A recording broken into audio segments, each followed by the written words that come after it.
Hello, good day everyone. I am Alexis Jonino and we are from Group 2. We are about to tackle about the planning and organizing. We have our contents. Our content is about definition and nature of planning, types of plans, planning at different levels in the firm, planning tools and techniques, decision making, nature of organization, types of organization structures, organization theories and applications, delegations, formal and informal organizations. Our each subtopic has its own objectives to be discussed.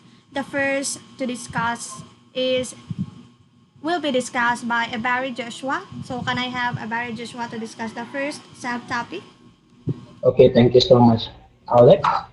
Okay, my topic is for today is the definition of planning. So the objective of planning is define planning and its nature, appreciate the importance of planning in our daily lives, and summarize the nature of planning. Proceed.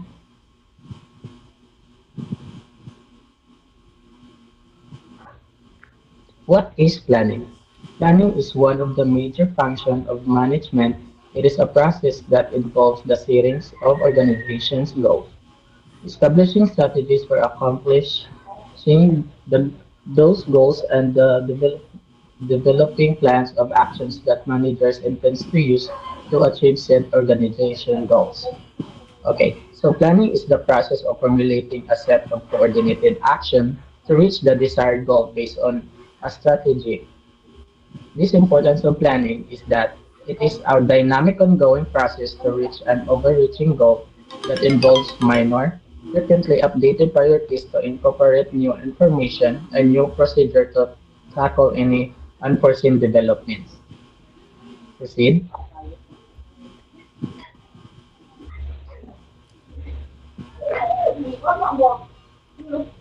Okay. The nature of planning be defined as follows. Primary functions. Function of management largely depends upon planning. It provides the basic foundation from which all future management functions arise. So, primary functions, this is the primary because diri tanan nagsugod sa planning, di ba? For example, if you want to go for a swimming, the first thing to do is planning, right? Mag-drawing mo or kanang laag-laag, puro drawing. Ang pangutana, nakoloran ba ang drawing? Or poros na drawing ang laag or outing? Okay, the next is con- continuous process. It is an ongoing process of adapting the organization with the changes in business. So, di ba, ang ingon sa uban, the only constant thing is in the world is change. Tanan daw kay mausab. Example, you have a particular plan and kung naay changes, kailangan maka-adapt dayon. Maka-adapt dayon kas changes sa nangahitabo. So, ang imong plano needs to adjust as well in any circumstances happen. So, the third one is goal-oriented. Plans arise from objective. Objective provides guidance for planning. So kung naa kay objective, syempre planuhon pa og unsaon pag-achieve ana na objectives. Tas ang kanang na objectives mao ni nga serve as your guidelines for planning. Kailangan naka-base ka kung unsa imong plan or naka-align siya sa pinaka objectives nimo.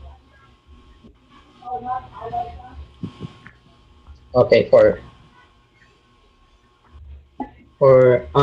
the last one, flexible. Planning selects the best alternative based on certain assumption. There is a possibility of deadlock in the function of the management. There is one more alternative to suit future situation. Muna ni ang giingon o whatever happens or there's a change, kailangan maka-adapt dayon ka sa changes so that the plan runs smooth and also plan must be flexible. Proceed, please.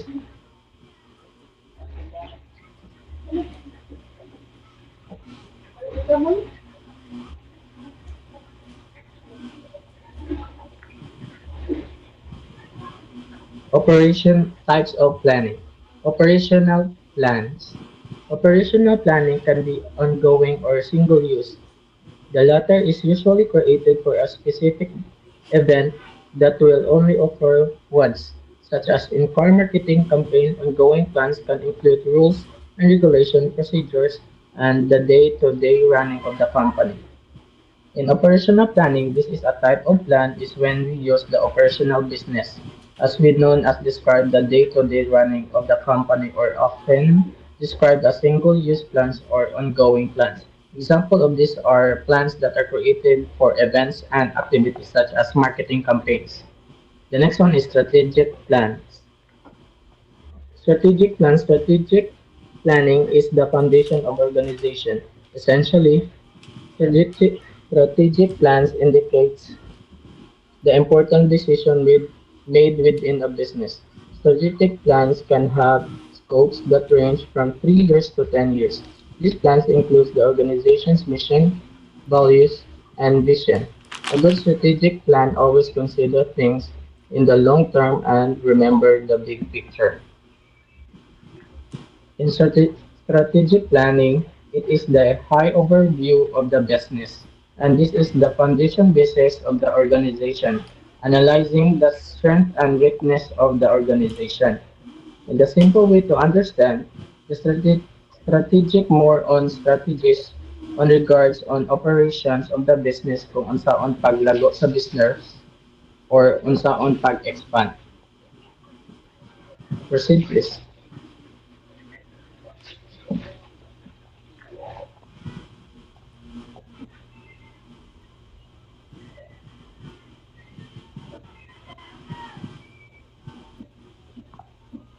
Proceed.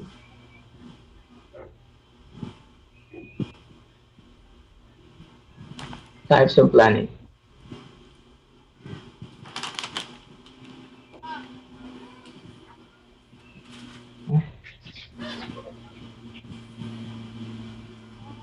Backward.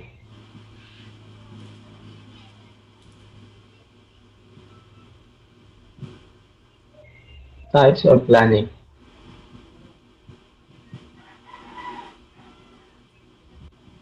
Tactical plans. Tactical planning is supportive of the strategic plan. It involves the tactics that will be used to execute the strategic plan. Within a tactical plan, there are specific questions that need to be answered about what it will take to accomplish the goals set in the strategic plan. The most important questions being how the company will be accomplish the mission. This type of planning is very focused on short term. To make it short, tactical planning aligned in actual goal where the strategic planning is root. Ug binisayon ug asa ang strategic naara sa didto si tactical. And lastly, the contingency plan. Contingency plan is important for any business because there is always the possibility of unforeseen changes. A contingency plan is created for when the unexpected occur or a major changes needs to be made in order to continue towards the goal. Not every change can be anticipated, which is why it's imperative to have a contingency plan in place. If you have a plan A, there's also be a plan B, and plan B is our contingency plan. To make it short, contingency is our backup plan. This helps us when something unexpected happen or something needs to be changed. So contingency to the rescue. Next, please.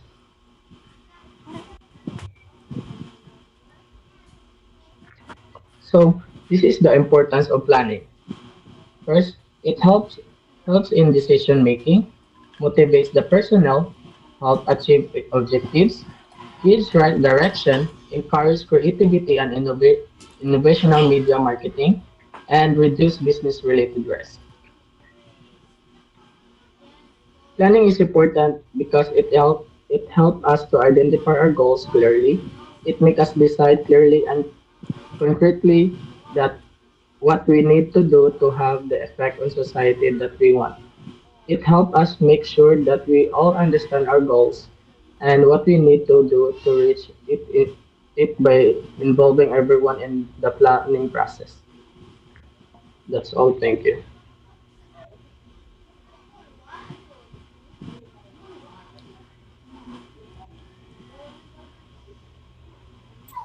Good day. So I am Lingao, who will tackle about the planning at different levels in the firm and the planning tools and techniques. Can we proceed, please? So objectives. By the end of my discussion, the students will be able to identify the three levels in the firm, the three hierarchical levels of strategy, and recognize examples of planning tools and techniques. Can we go back for please? So there are three different levels in planning. They are the corporate level, business level, and functional level.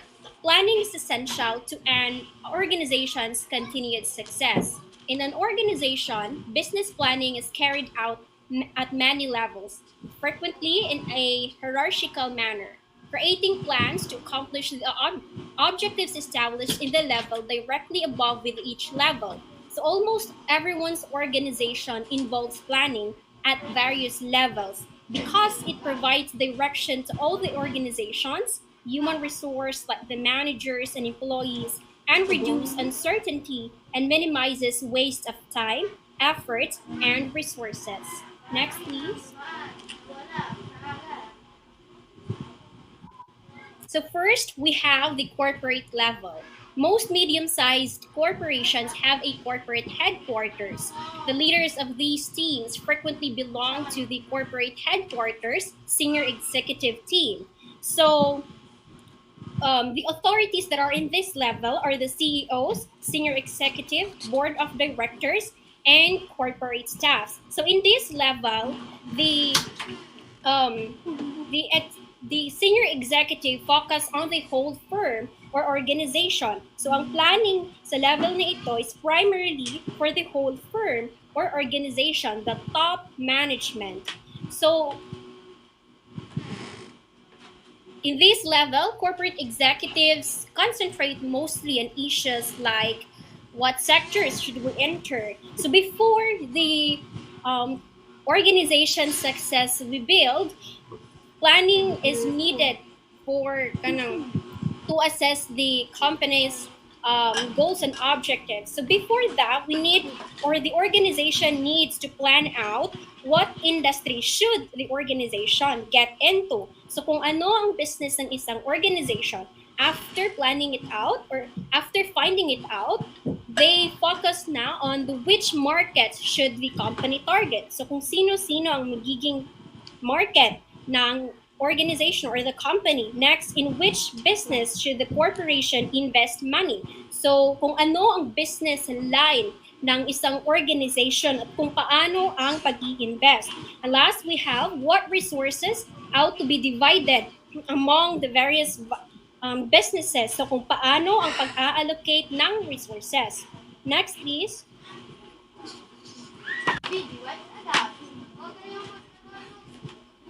Next, we have the business level. Managers at this level concentrate on figuring out how to effectively compete in the market.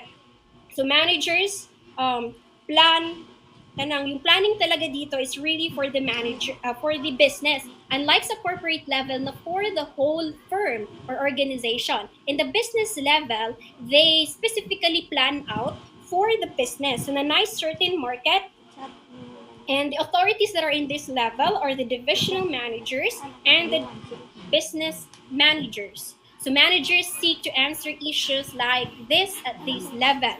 Who are the direct rivals we face? So kung sino-sino yung mga competitors ng isang organizations.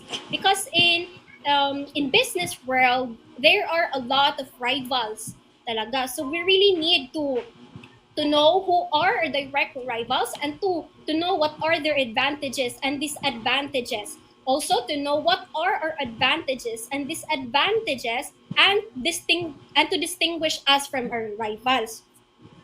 It is important to assess strengths and weaknesses, for these are the internal factors that will affect the business. So it's really vital to know our advantage from the competitors And it is vital to know what are their advantages so that we can strategically plan out how we could stand out in the market from those advantages. So technically, umiikot yung business level sa operations or specifically sa business na talaga. So next please.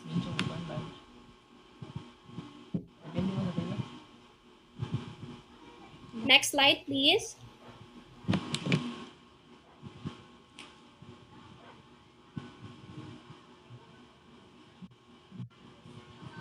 And last, we have the functional level. Managers at this level concentrate on how they can help the company achieve its competitive plan. These executives frequently serve as the directors of divisions like finance, human resources, or product development.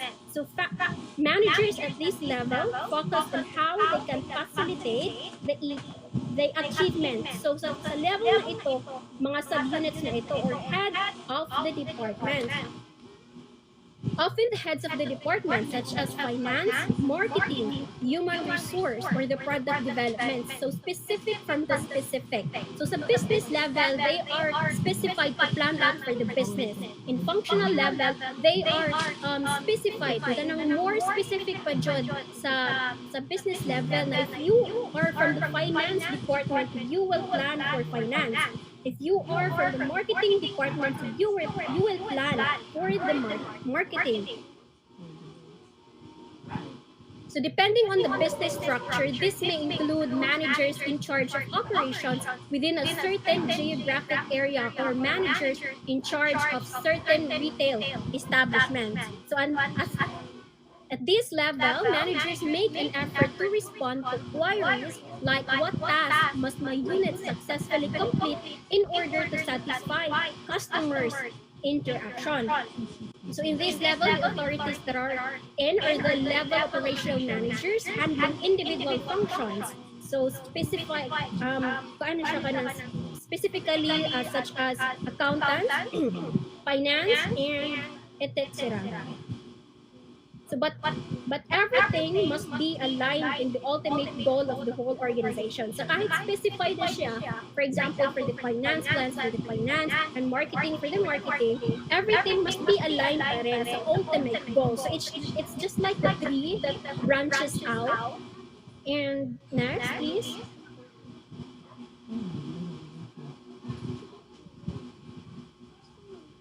Next, we have the three hierarchical levels of strategy. Next, okay, ka na lang.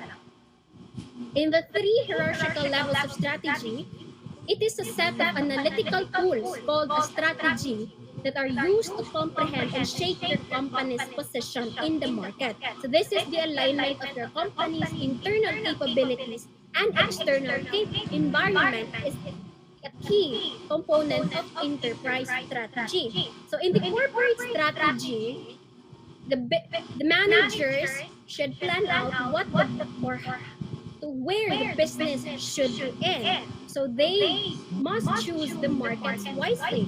In the business strategy, what tactics to beat the competition. So compete fiercely in the market to stand out from the rivalry. And last, we have the functional strategy. So what operational methods to implement the tactics. So they function on implementing the tactics that in the business level planned out. So they must specialize effectively. Next, please.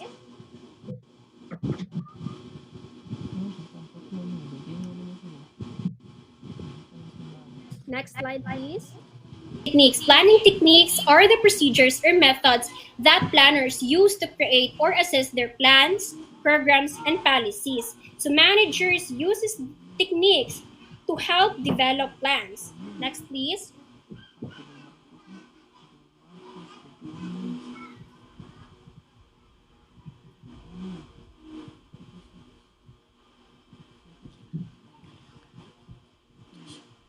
Next, please.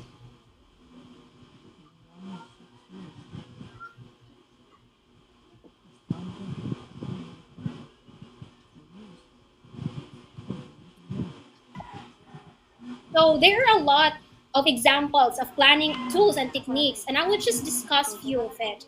First, we have forecasting. Forecasting with logical basis to determine in advance the nature of future business operations. In forecasting, it attempts to foresee the future. Forecasting is the process of estimating important future occurrences based on an examination of their behavior in the past and present. So in forecasting, they use the basis of the events happened in the past and happening in the present so to predict what will happen in the future, or what will happen, or what are the events in the future of the firm or organization. So there are steps in forecasting. First, developing the basis. So the bases are events from the past and events in the present. So that next will be the estimation of future operations. So the predictions of what will happen in the future. Next, we have the regulations of forecast, and then the review of the forecasting process. Next, please.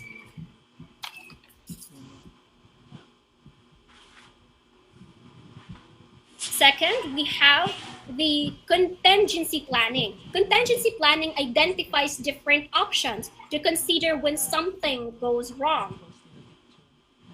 It is important because they help ensure your organization is ready for anything. For in short term, it prepares the organization from any circumstances. So contingency can be both positive and negative. Positive, a surprise influx of money, and negative, fire flood, data breach, major network failure that can cause changes or that can affect the operation of the organization. Next, we have the scenario planning. It identifies potential future occurrences and develops preparations to handle each one. So in scenario planning, it makes assumptions on what the future is going to be and how it would change or affect your business. So identifying a specific set of uncertainties, different realities, and what might happen in the future of your business. So scenario planning is just like forecasting, predicting the future. But what makes them different from each other is that in forecasting, they have bases, and those are the events from the past again and in the present. While in scenario planning, they only predict the future without any basis. So example of the challenges that may arise in the future are, for example, farmers, they use scenario planning to predict their harvest. So there are natural calamities that can affect their farm. So they use this strategy to really plan out what they're going to do to cope up with the effects of the, for example, of the typhoons. Next, we have the military institutions use this to cope with any unlikely situations like surprise attacks or war. They've used this strategy to plan out what they're going to do when that scenario will happen in the future. Next, we have the environmental pollution, the climate and weather changes that are inevitable. I believe climate changes can predict 50% and get inevitable 50% because I think climate is not, or climate change is not really the problem. It's the people. So we can use contingency planning in climate and weather changes to plan out these the actions that we will do when that certain climate change happen. And of course, earthquake damages to communities. Next, please. Next, we have the benchmarking. Benchmarking utilizes comparisons both internal and external to prepare for future environment. When we say internal, it is the characteristics or the practices that the company is practicing. So it encourages employees for different work units to learn and improve by sharing one another's best practices. And when we say external, it is the practices or the technologies from other companies. So in benchmarking, the organization plans out or our practices and the other companies' practices for us to strategically plan out an action or a strategy how to stand out in the market. So there are three ways to use benchmarking: the process benchmarking, the strategic benchmarking, and the performance benchmarking. Next, please.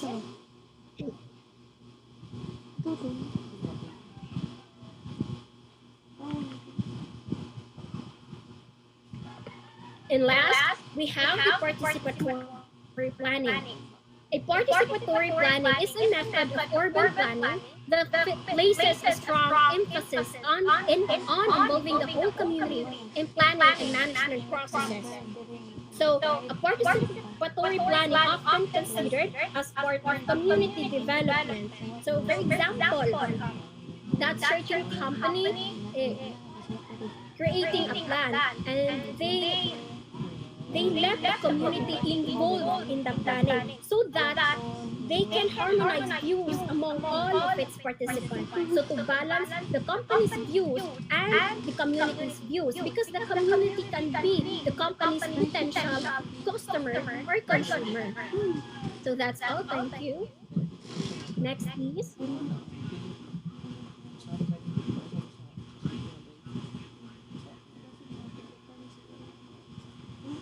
So much, Miss.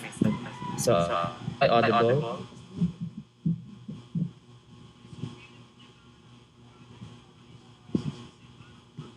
Hello, am I audible? Yes, you are.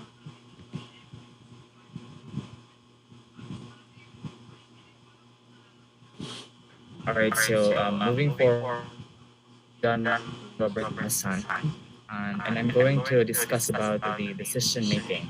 For that, are the objectives of decision making. So first is to inculcate what decision making is about, how effective decision, to explain the different types of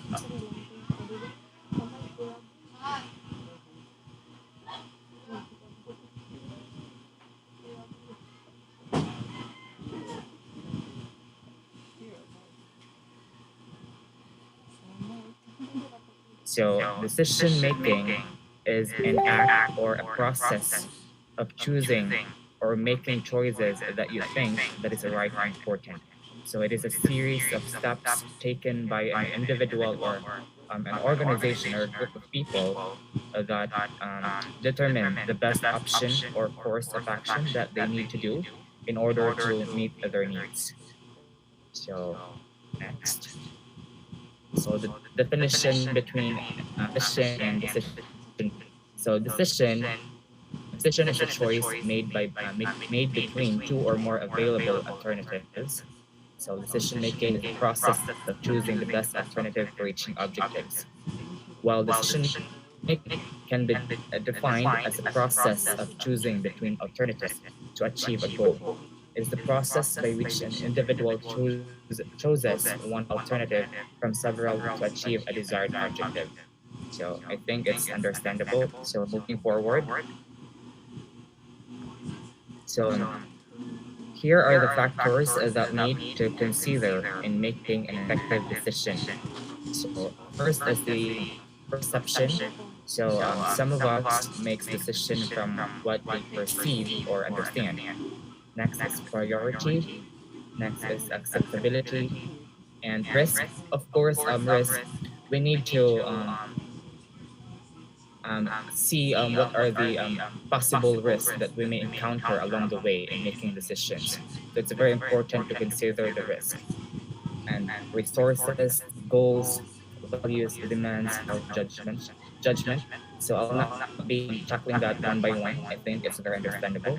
So moving forward. All right. So here are the 6 C's of making. Of decision making. First is to construct. So construct a clear picture of precisely what must be decided. So kailangan daw natin ka ng vision sa atuang decision making. Kanay padul nga decision kay image. Next is compile. So put a list of requirements that must be met. So the planning, naman tayo mga to-do list, di ba? So kailangan ng list so ano to reach an decision. Next is to collect. So collect information, alternatives that meet the requirements. So of course, before deciding, dapat ato sa i-weigh ang pros and cons sa kanang atong buhaton nga decision kung beneficial ba na ang decision sa ato or makadaot ba. Next is to compare. So in a with collect, so compare, we need to compare our decision if again kung beneficial ba siya, and yeah. And fifth is to consider. So consider the what might go wrong factor with each alternative.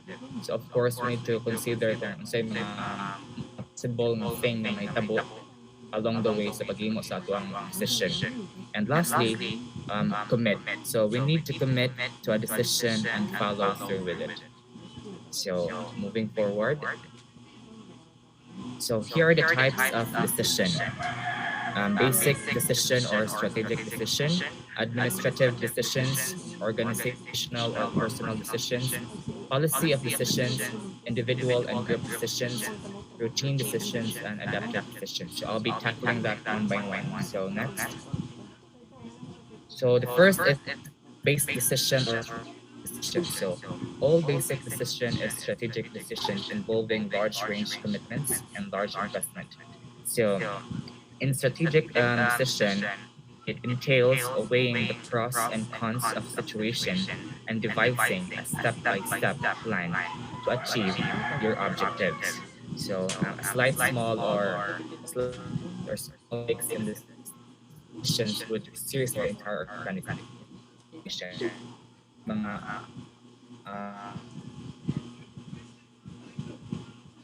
next is the administrative decision. So according to Herbert Simon had classified all decisions into two classes.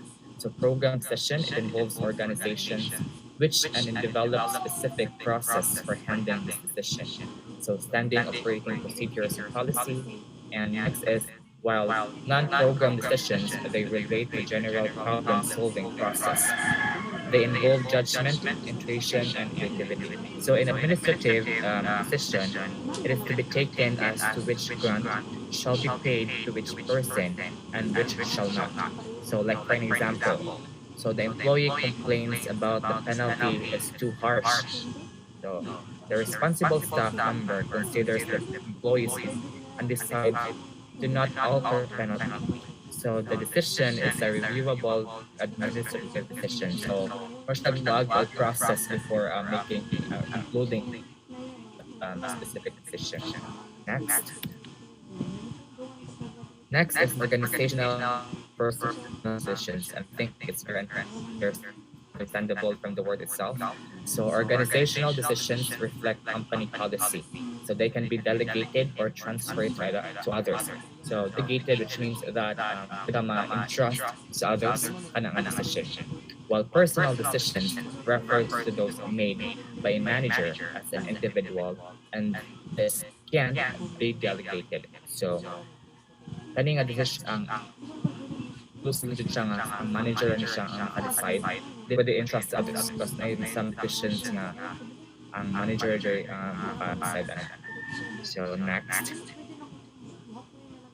So policy of decisions. So policy decisions are taken by the top management. The declaration of bonus in a company is a policy matter which is to be decided by the top management, while calculation and distribution of bonus is an operating decision which is taken at the lower levels. So to further expand, the policy decisions are those that determine how we will act in the future. So how we will do this and what are the guide or actions. A policy decision tells us how to make choices in order to act in alignment with our purpose and goals. So next. And number 5 is individual and group decisions. So the decisions taken by an individual in the organization is known as individual decisions. Of course, within a free country, nandiyo mga decision na para sa tuwa individually. Next is the group decisions. Refer it to the decisions which are taken by a group of organizational members, board of directors, committee, or experts. So in this group of decisions, kanang na mo siya, a group of people nga mag-decide like mag-preside of meeting mga board of directors to discuss on saan nila pag-reach aning goal. Like that. So next is the routine decisions. So the type of decisions made when problems are relatively well defined, common, and when established rules, policies, and procedures can be used to solve them. So as the name suggests, routine decisions are those that the manager makes in the daily functioning of the organization. So routine, we're gonna balik-balik. So such decisions do not require a lot of evaluation, analysis, or in-depth study. So in fact, high-level managers usually delegate these decisions to their subordinates. So pwede na siya ma-entrust sa ilahang ilang isanilgan kay meron siya kung nagbalik-balik na lang pwede ra siya yeah. So next, I think the last decision, the adaptive decisions. So the type of decisions made when problems well and only partially understood. So an adaptive decision, a decision made to anticipate on a changing environment by continuously monitoring risks and the performance measures. So in the world of the changing world, kailangan jud ta kanang more adapt and deciding. So next, so here are the techniques or pieces decision making. So am I still audible? Yes, but quiet stuttered.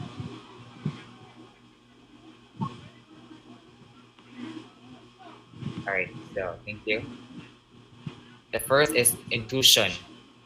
So intuition, it is the decision making by intuition. It's characterized by inner feeling of the person. He takes a decision as per the dictates of his conscience. Next is facts. It is considered to be the best basis of decision. Such decisions will be sound and proper. So we need to rely on facts. Next is experience. So just like for example, a past experience of a person becomes a good basis for taking decisions.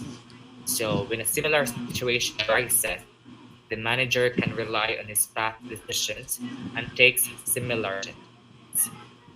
And next is the operations research. It helps managers by providing scientific basis for solving organized problems involving interaction of components of the organization. And next is the values. Values are being confused and unclear about one's values may affect decision-making ability. So overcoming a lack of self-awareness through values clarifies and decreases confusion. And lastly, individual differences. So here, overcoming the area of vulnerability involves self-awareness, honesty, and risk-taking. It helps us to achieve a more desirable decision-making. Yeah, I think that's it. Thank you. Okay, let's proceed to the organizing. Here is our objectives: to increase understanding about organizing, identify the rules of the organization in society and required management, learned about types of organizational structures. So in organizing is the function of management which follows planning. Proceed.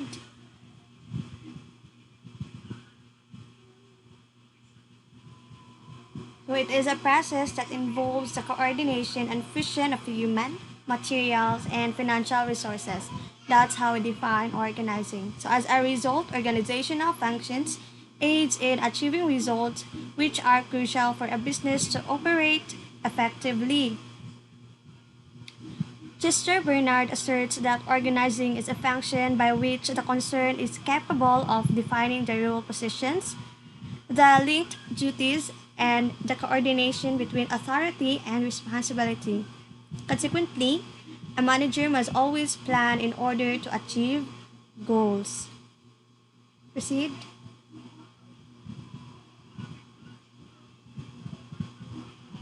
So, a manager performs organizing functions with the help of following steps.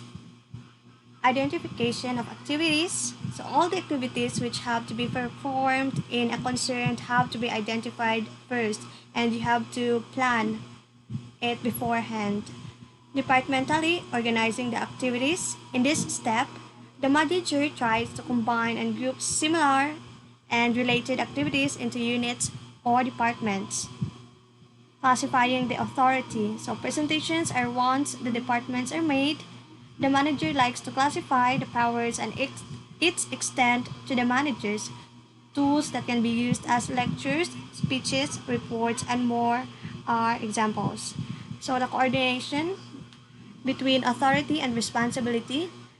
Relationships are established between or among various groups to enable smooth interaction toward the achievement of the organizational goal.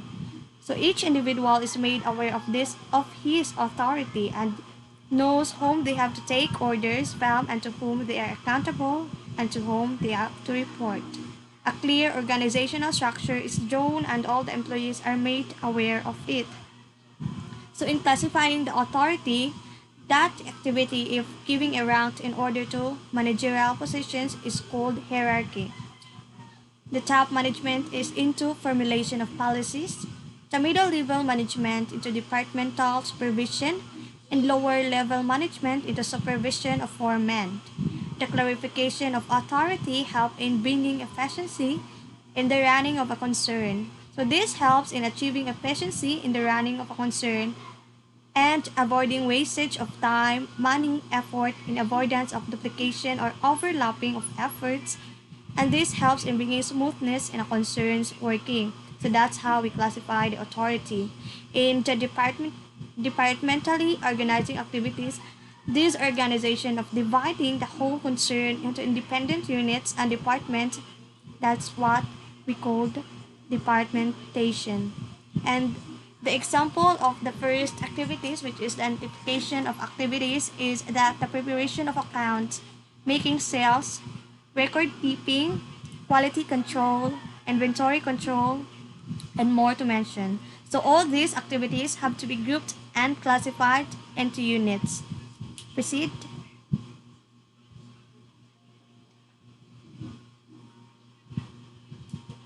So here is the nature of organizations. An organization is a collection of people working together in a coordinated and structured fashion to achieve one or more goals. So there are two types of organization.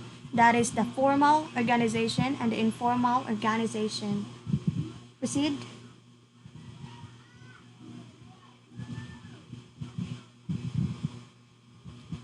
So organizations rule in society exist to allow accomplishment of work that could not be achieved by people alone because from the word itself, society, so it means the whole. As long as the goals of an organization are appropriate, society will allow them to exist and they can contribute to society. So organization can take in part the personality of the people within them and the attitudes, perceptions, and behaviors affect how an organization will operate.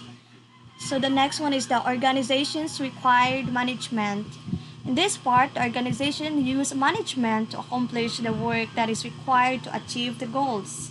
So here are the factors: the division of labor, chain of command or scalar relationships, authority, line authority, staff authority, and the responsibility. So in the division of labor, it refers to the extent by which tasks are classified into different jobs according to specialization. Then the span of management or the scalar relationships refers to the positioning of individuals within the organizational structure. So we will be about to discuss the organizational structure later on. Then the authority or the line authority is the right to perform or command is exercised by a manager over those who report to him in order to get things done. Staff authority is the consist the right to advise those in line authority according to one's area of expertise. So the important one is the responsibility, which is it is the obligation to perform the assigned task. Next, please. So here it is, the organizational structure. It is a system of tasks and reporting relationships that ensure effective coordination of tasks among individuals and departments in an organization. So there are parts of organizational structure, but proceed please.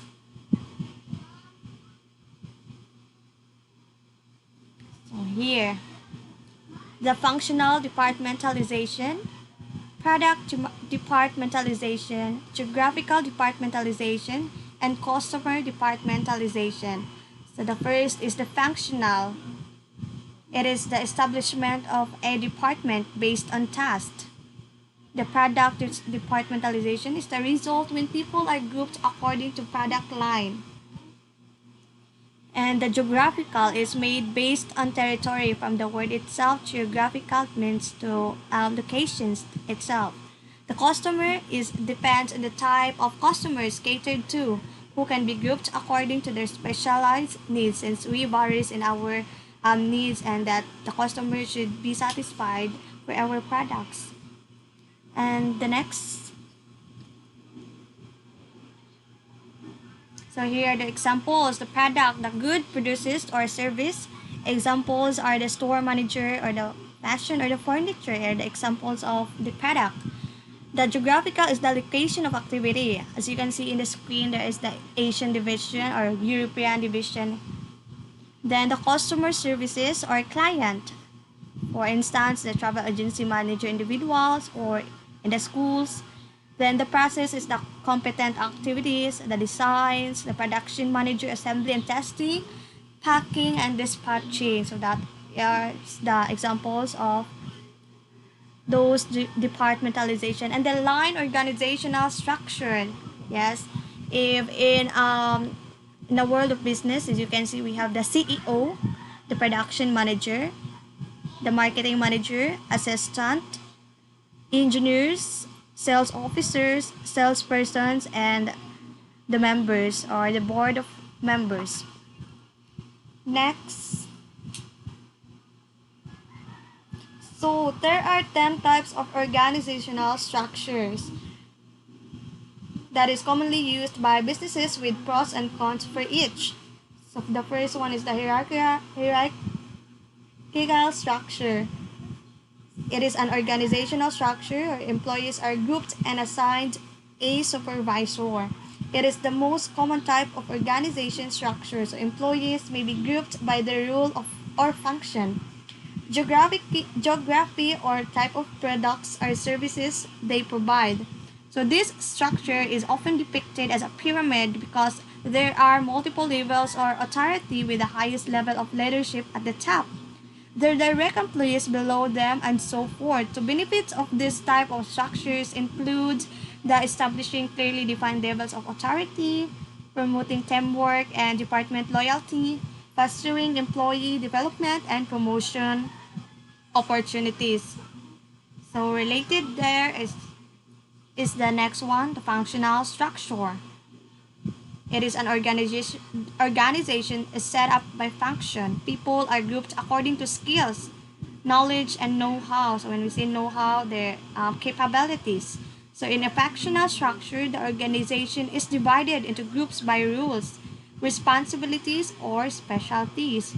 For example, an organization may have marketing, finance, and sales departments that are each overseen by a manager who also has a supervisor that oversees multiple departments. So a functional structure can be beneficial because departments can trust that their employees have the skills and expertise to support their goals, since they are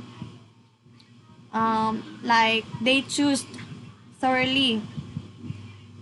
So the benefits of this type of structure includes the clearly defined rules and expectations, facilitating improved performance and productivity, allowing for skill development and specialization. That's the functional structure. The third one is the matrix structure. It is an organizational structure that resembles a grid in which employees with similar skills are grouped and report to more than one manager. This often includes a functional manager who oversees projects and their progress and a product manager who is responsible for the company's strategy and success regarding of product offerings. So the matrix structure is typically used by large multinational organizations and promotes sharing skills and knowledge across departments to complete goals. So these structures enables a flexible work environment, fostering a balanced decision-making process which is very essential in the world of business, promoting open communication and shared resources across the business. Next one is the fourth, which is the flat structure. So it is the most middle management levels are removed, so there is little separating staff level employees from upper management. So employees here are given more responsibility and decision making power without the usual hierarchical pressures or supervision and can often be more productive. So that's the flat structure. So it may also be referred as a horizontal structure. So the benefit of this structure is it reduces the budget cost due to lack of middle management, build relationships between staff and superiors, facilitate a quicker, more straightforward, and wise decision-making process. The next is the divisional structure. So it is characterized by an organization set up by product, territory, customer, or process. So from the word itself, divisional. For this reason, this structure is typically used by large companies that operate in broad geographic areas or own separate smaller companies. So each division has its executive leadership departments and resources. For example, a large software company may separate its organization based on product type. So there's a cloud software division, a corporate software division, and a personal computing software division. So that's how we classify divisional structure. Next is the network structure. So in a network structure, the managers at an organization will coordinate relationship with internal and external entities to deliver their products or services. So for instance, a retail company will focus on selling clothing items but will outsource the design and production of these items in a partnership with other companies. So this structure focuses more on open communication and relationship than hierarchy or the hierarchical structure. So the benefits of this is that it gives the organization more agility and flexibility.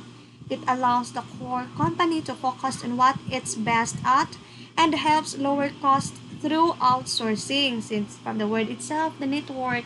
So that's how it works. The seven types of organizational structure is the line structure. So it is authority within the organization flows from top to bottom and there are no specialized or supportive services. It is one of the simplest types of organizational structure. Because it is line, wala na siya line, curve or what. So typically divided into departments overseen and controlled by a general manager. The departments work independently to support the organization's primary goal. So that's how the line structure works. So the benefits of it fosters effective communications and stable environment, provides clearly defined responsibilities and lines of authorities, adapt quickly to changing conditions or any kinds of situations. The next one is the team-based structure. So it is a structure where employees are grouped into skill-based teams to work on specific tasks while working toward a common goal.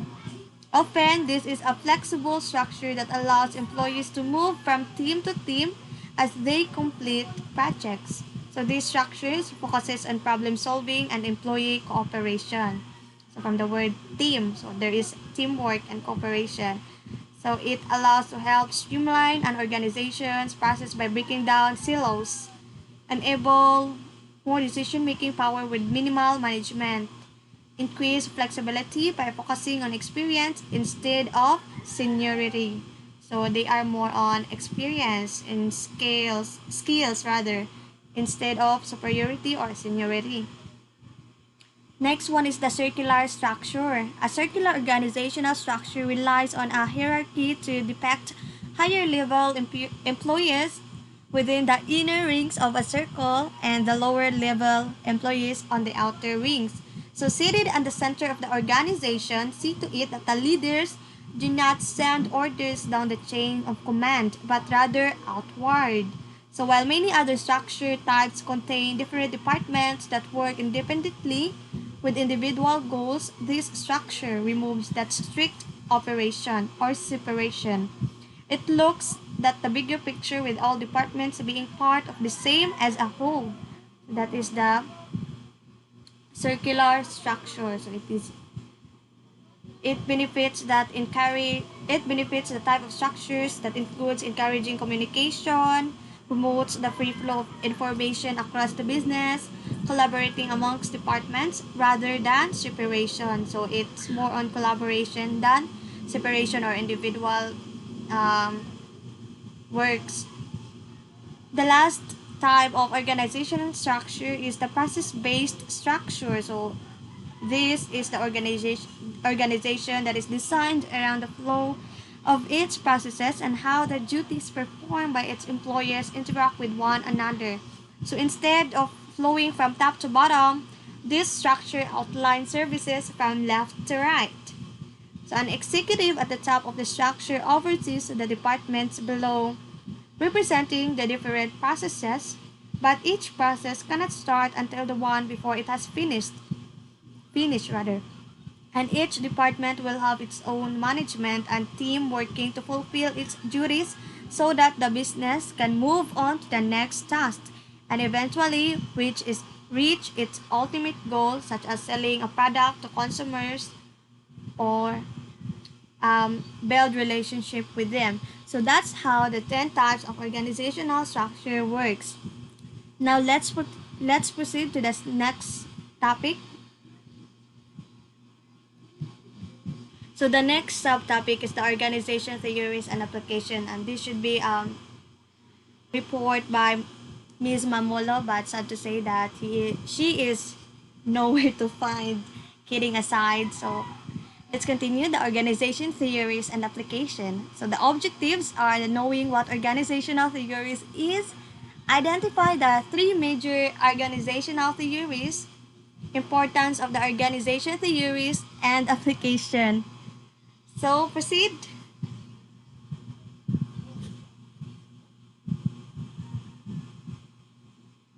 So organizational theory is a study of the structure, functioning, and performance of organization and the behavior of individual and groups within it.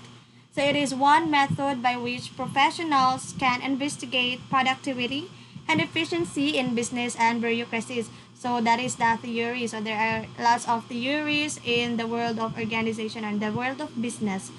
So there are three types. Proceed.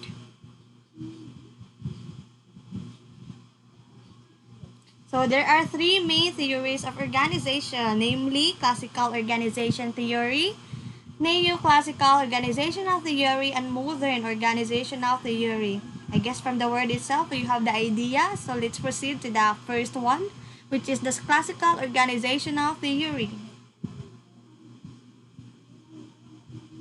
Next.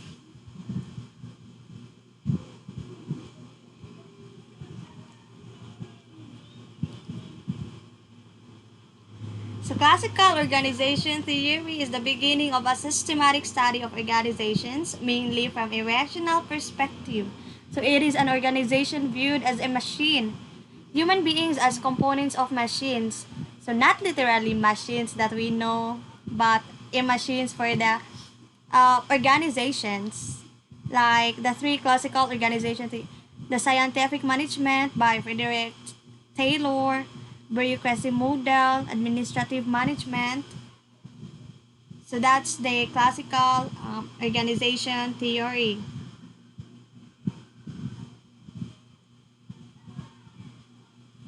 So classical believe that the efficiency of the organization improve with the efficiency of human beings. So however, this theory takes a rigid and static view of organization, but that will not be the case because the classical theory implies that every complex concept has a classical analysis. So where a classical analysis of a concept is a proposition giving metaphysically necessary and jointly sufficient conditions for being in the extension across possible words for that concept.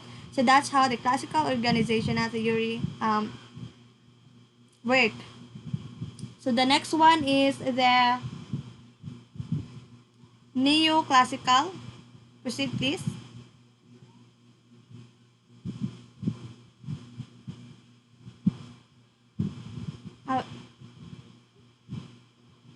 Uh, can you go back to the first slide? Oh, there are six key pillars of classical organization theory.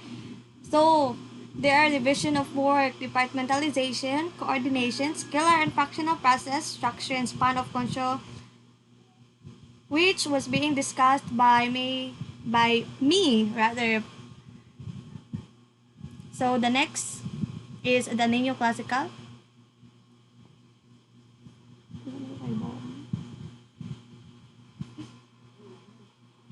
So neoclassical focuses on importance of human relations and behavior in trying to manage people, aims to satisfy social relationship and personal fulfillment to motivate employees to seek their best performance. So there are two factors of approaches in this theory: human relations approach and the behavioral science approach. Next.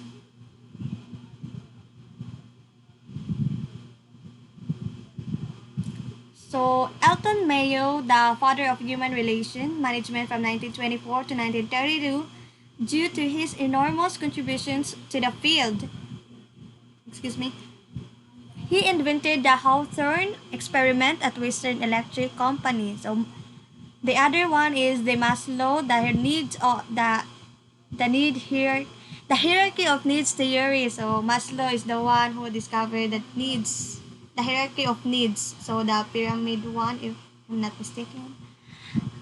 Next one is the MacGregor, the theory X and theory Y. Likert management style, Herzberg, the two-factor theory. Proceed. So, organizational structure in neoclassical theory, there is a flat structure. So, I already discussed the flat structure for the 10 types of the organizational structure. So, let's proceed to the decentralization. It Wait, can you go back now? Right. Decentralization. So it permits autonomy and initiative at lower levels. So it also encourages people to occupy higher positions in the organization. So there is in informal organizations, which is significant to promote the inadequacy of formal organization and to satisfy the social and psychological needs of people. So the management uses informal organization for overcoming resistance to change on the part of workers and also for a fast communication process. So both formal and informal organizations are interdependent upon each other. Proceed.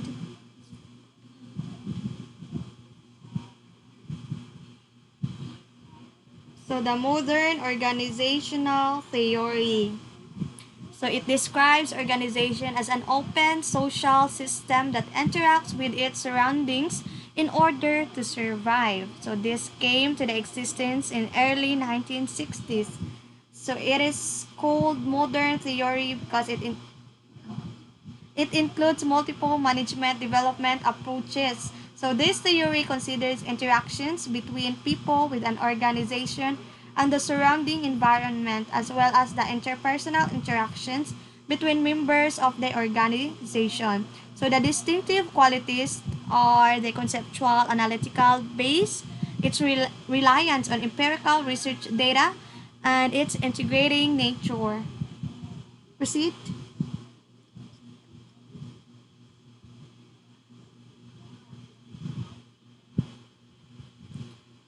Before I proceed with that, let me give you an example with the modern organization theories. An ideal example of organizational change theories in action is the creation of assembly lines. So Henry Ford, the founder of Ford Motor Company, implemented this innovative design by modifying factory production.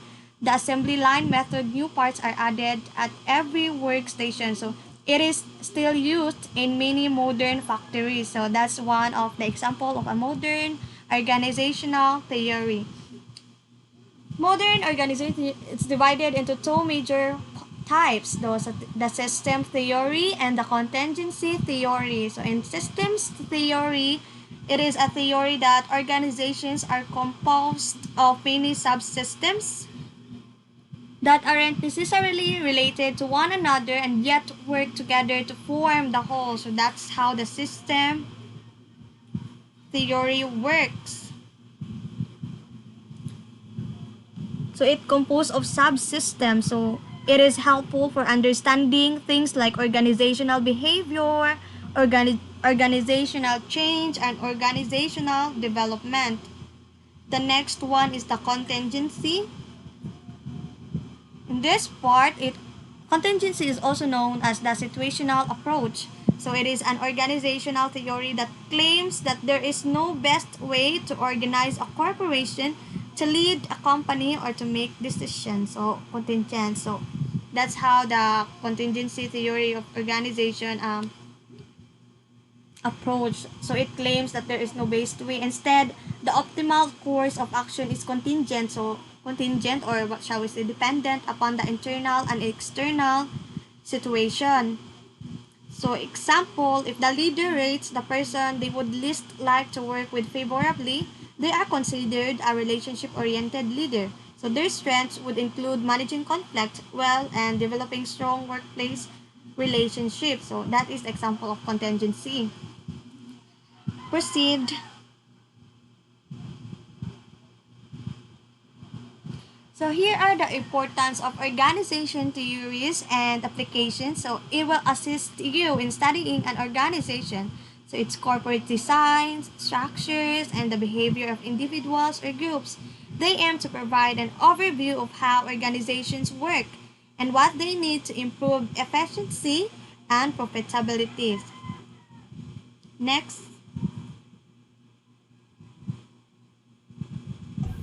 Am I audible? Yes, you are. Okay. So, delegation. Uy! Madaasok. Di mo to ako. So, the objectives of delegation is to identify the different elements of delegation, to state the reasons of delegation, and to outline the advantages and disadvantages of delegation.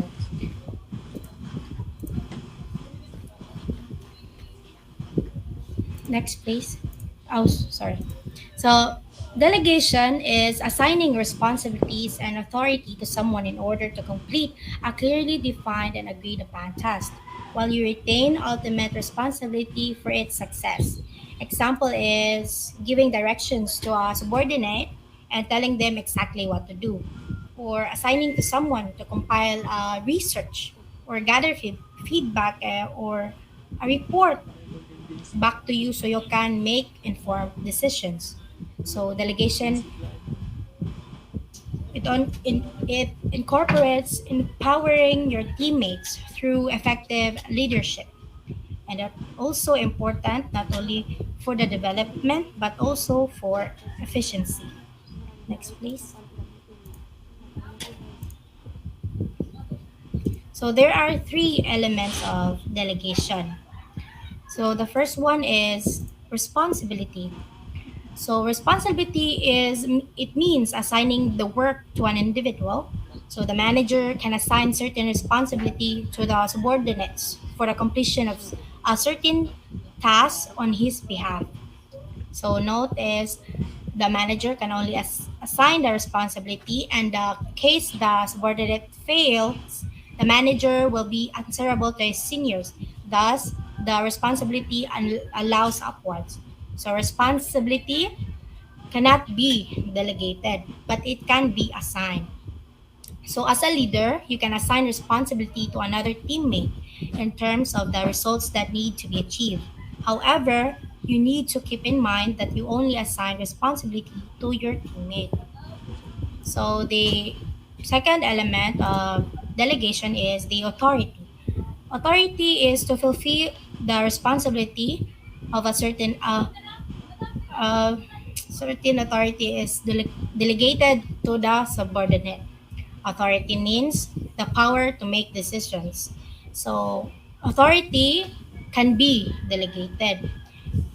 Not unlike responsibility, it cannot be delegated. So, authority can be delegated. So, as a leader, you can transfer pieces of your formal authority to another teammate when assigning a task to that person.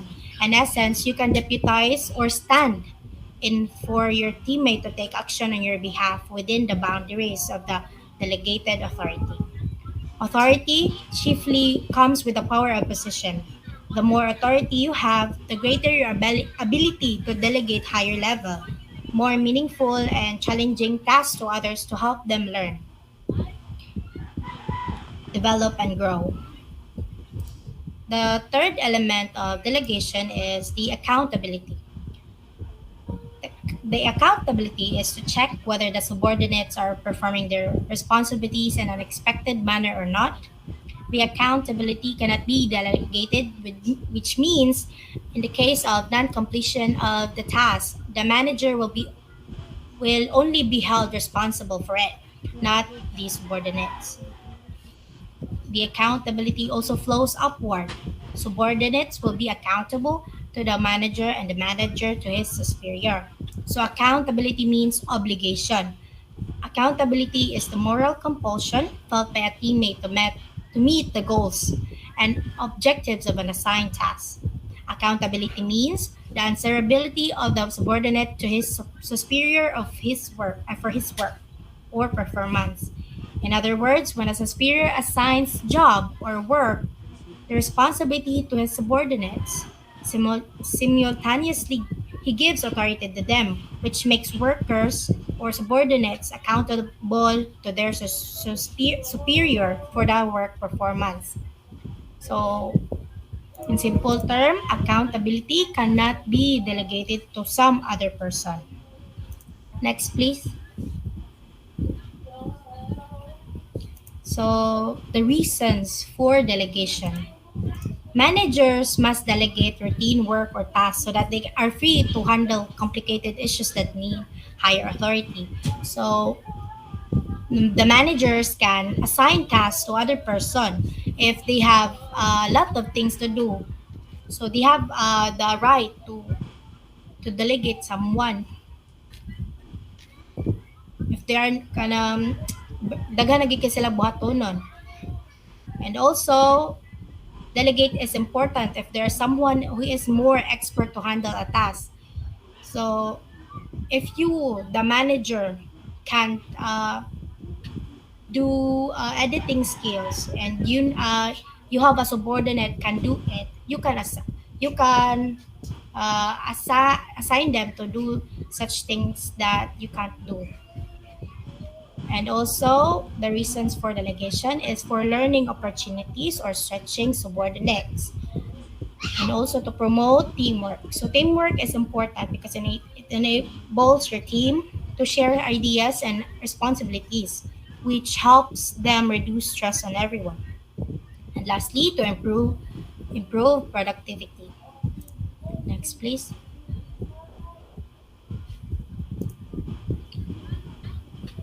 The advantages of delegation.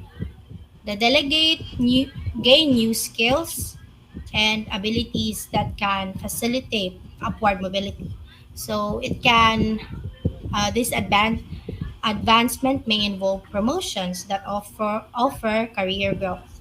Number two is delegation can bring trust and support and they build self-esteem and confidence. So when you as a manager, you can you must have the trust of your subordinate and support them to to build their self-esteem and their confidence. Number three is job satisfaction and motivation are enhanced as individuals feel stimulated by new challenges. So the disadvantages of delegation. If the number one, if the manager is wrong and selective delegate, the work may not be done or it may be done less well. Number two, the leader may tend to pass all of his work to his subordinate and stay idle without some work to do. So, some other managers kanang magsalig na lang sa ilahang mga subordinate nga subuan lang sila kay tungod taas silang position. Number three is performance may drop in a short time. That's all. Thank you.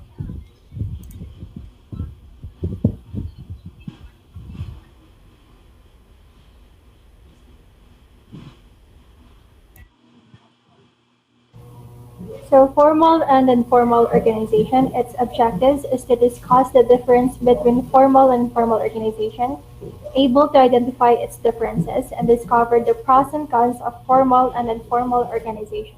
Proceed. So we are all aware that organization is consists of multiple people that has its goal to attain. We usually hear this word in schools, governments, and business.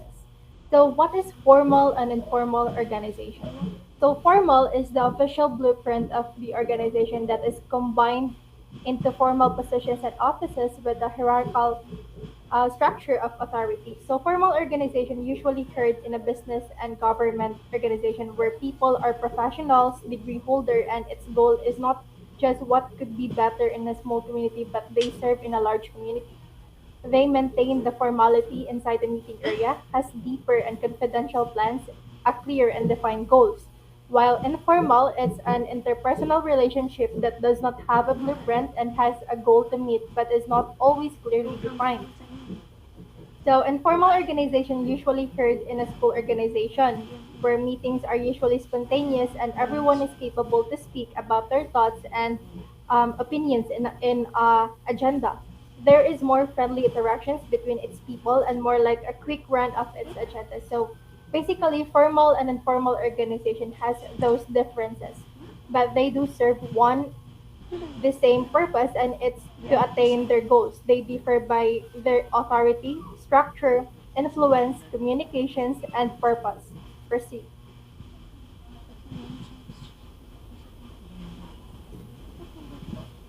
So in this slide, it's presented.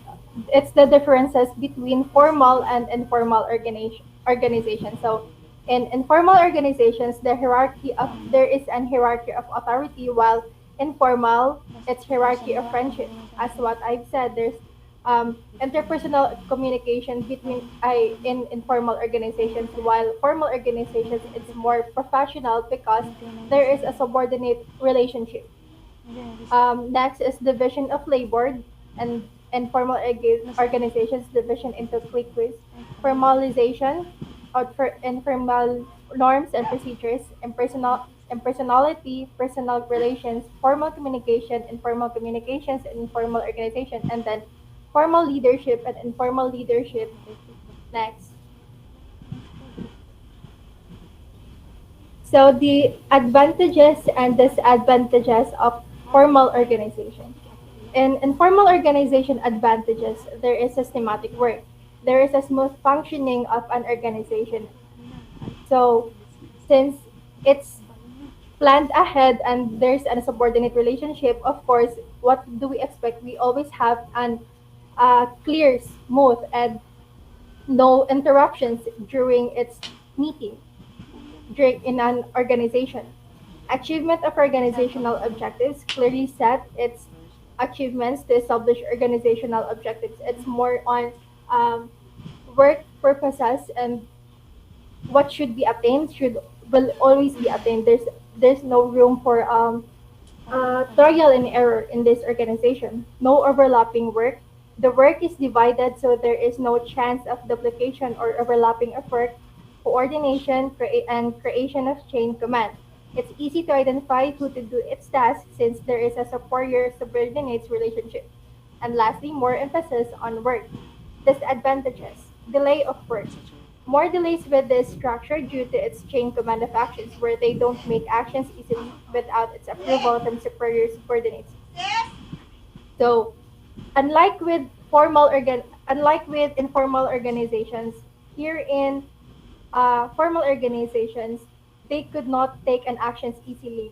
After a meeting, they could easily make that agenda possible because they have to wait for an approval to their superior subordinates. Because there might be a possibilities that it opposes to its organizational um, laws and rules. Ignores social needs of employees.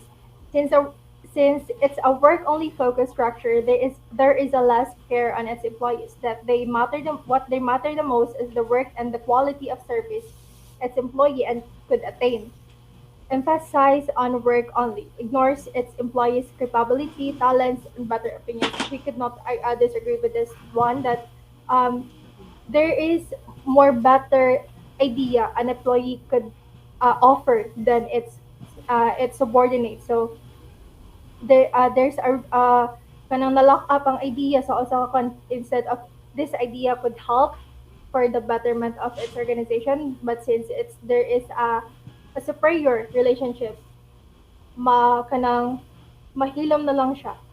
So next please.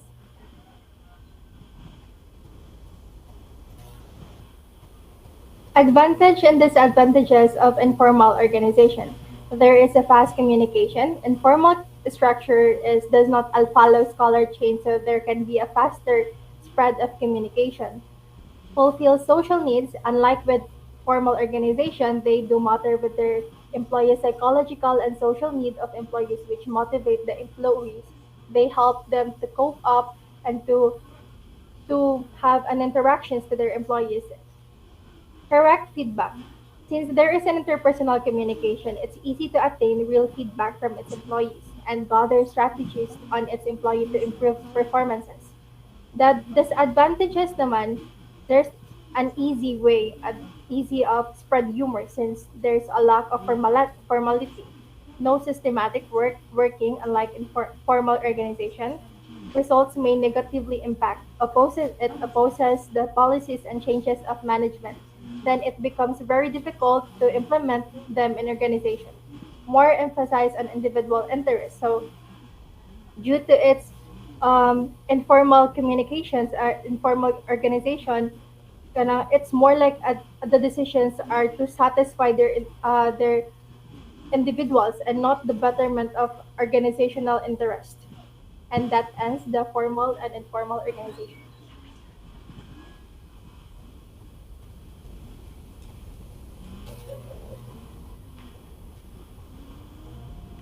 So that's our report for today, the organizational and its types. Thank you. Thank you. Amen.